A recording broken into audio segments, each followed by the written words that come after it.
Aktor na si Jack Roberto, nililigawan ka ba ang aktres na si Kylie Padilla?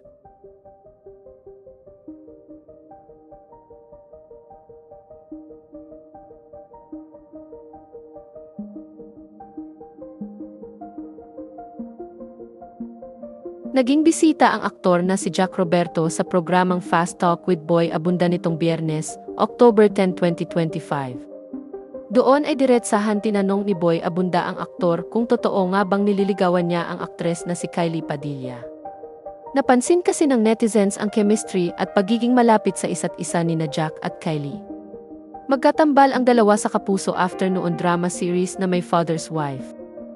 Saglit na napahinto ang aktor habang nakangiti, sabay sagot sa tanong na, hindi po. Hindi po.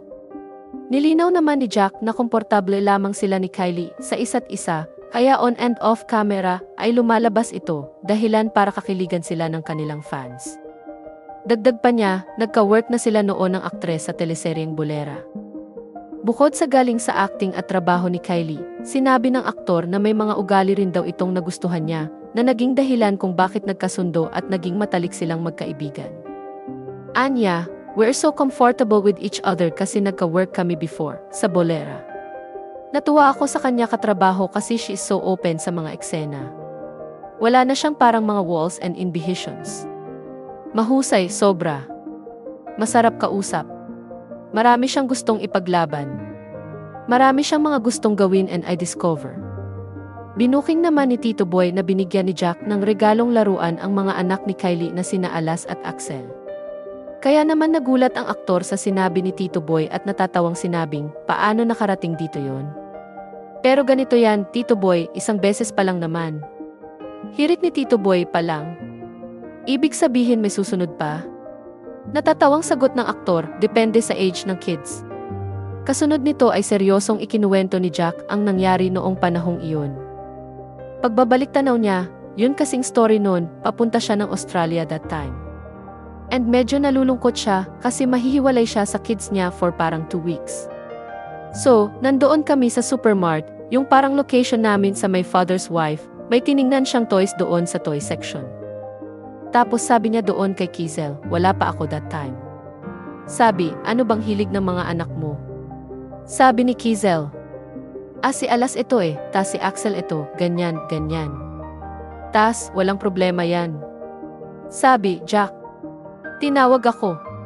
Sabi ko, bakit bigla akong kasali? Sa set kasi, parang yung mga staff and mga co-actor namin, binibiro-biro na rin kami, inaasar na kami together. Tinanong naman ni Tito Boy si Jack kung ano ang naging reaksyon ni Kylie nung araw na iyon. Ayon sa kanya, noong una ay ayaw pa raw tanggapin ng aktres ang binili niyang regalo para sa dalawang anak nito. Anya, ayaw niya, sabi niya, no. Wag na. Wag na talaga kasi okay lang naman. Ako yung nag-insist. Sabi ko, bilhin mo na para hindi malungkot yung kids mo, saka para pag nakita mo silang nilalaro yung toys na binili. Kasi mahilig sa soccer yung dalawa. So, after that, kinagabihan, parang naglaro na kaagad yung kids niya ng soccer. Nakakatuwa na na-appreciate naman yung regalo.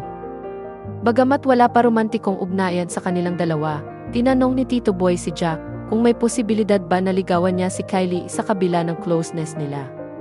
Pero bago niya sagutin ang tanong, sinabi ng aktor na hindi naman daw mahirap mahalin ang aktres dahil napaka-open, genuine, and napakatalinong kausap ito. Dagdag pa niya, wala naman sigurong lalaking hindi mai-in-love kay Kylie dahil ganoon ka-genuine na tao ang aktres.